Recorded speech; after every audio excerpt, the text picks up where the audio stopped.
years, a lot of wins, a lot of playoffs, a lot of points, a lot of stars, a lot of games. 8 straight playoff appearances for Houston prior to last year.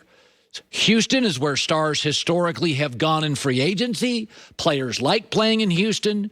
Houston has good capitalization. They're well capitalized as a team.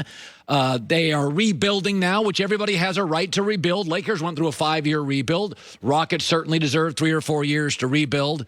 But I've said this before. Let's keep it 100. Detroit's last 3 playoff appearances, swept 3 times. They have not been a viable franchise for a decade and a half. In fact, when you say Pistons, the thing most of us have been thinking in the last couple of weeks is the Malice in the Palace, a fight. So it's a bad franchise. It's not terribly well run. Maybe the new guys running it are good, but I don't blame Jalen Green. Simply Safe, been making people feel safe at home for 15 years. Get 20% off your first year. Go to Simply Safe. They're not talented enough offensively to overcome mistakes, and Mac Jones can accurate, march him down the field, stay out of the way. Your gut feeling this morning on who starts, Tom? Eventually, it's going to be Mac Jones, and there is a shot that he'll be the guy under center on September 12th when they open up against the Dolphins. It's just day after day, Colin. I had said this has to be probably a knockout win by Mac Jones to earn the starting job. That meant Cam had to play worse, and Mac had to pick it up really, really well. Well, Mac has picked it up really well, and the way that he's performing on a day-in, day-out basis, and everything isn't perfect, but on a day-in, day-out basis, Colin, it looks more like it did when Tom Brady was operating it. And the interesting thing is Cam hasn't been horrendous. He's way better than last year, and the weapons are better, but he just is the same guy he's been in terms of throwing the ball. Yeah, he's kind of erratic. I mean, let's be honest. He last several years, the mechanics, he was never great mechanically. He did it on he did it on talent, and now the lack of mechanics have caught up to him. When you watch practice, who's in these scrimmages? Who's playing with the ones, Cam or Mac? Still Cam. Still Cam most of the time.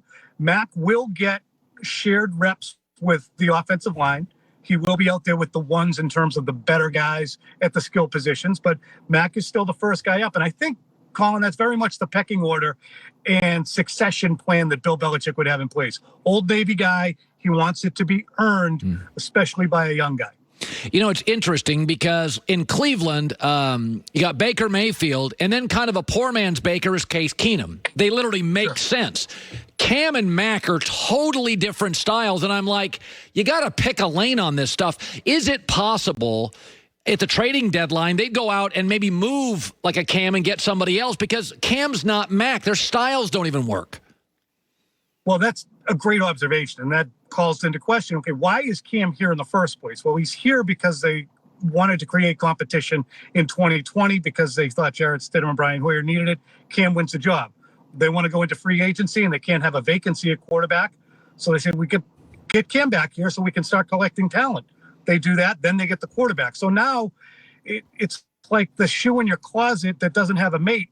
You know what I mean? It's a nice shoe, but somebody else might have the mate. So I get what you're saying. I just don't think anyone would trade for him, Colin. I mean, he thinks he's a starter. He believes himself to be a starter. It's hard enough for him if he gets beaten out here this year, I think, to swallow his pride and stay here. I don't know if they could trade him. You know, they went and spent a lot of money in free agency, very unpatriot-like. You know, Nelson Aguilar can be a big play receiver when he's healthy.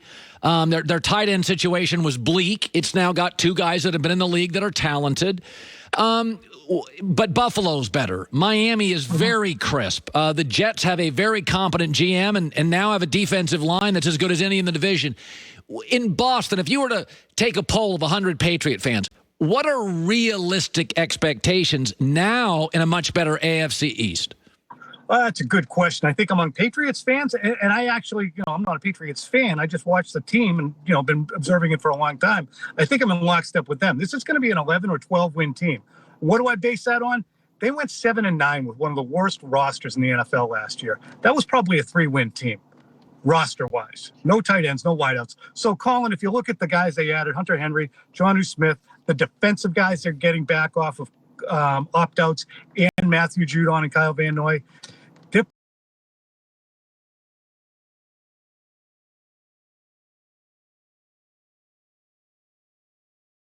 Packers look good. I have the Bears as a wildly entertaining 7-10 team. NFC South, I think this is where I'll make one of the bigger moves.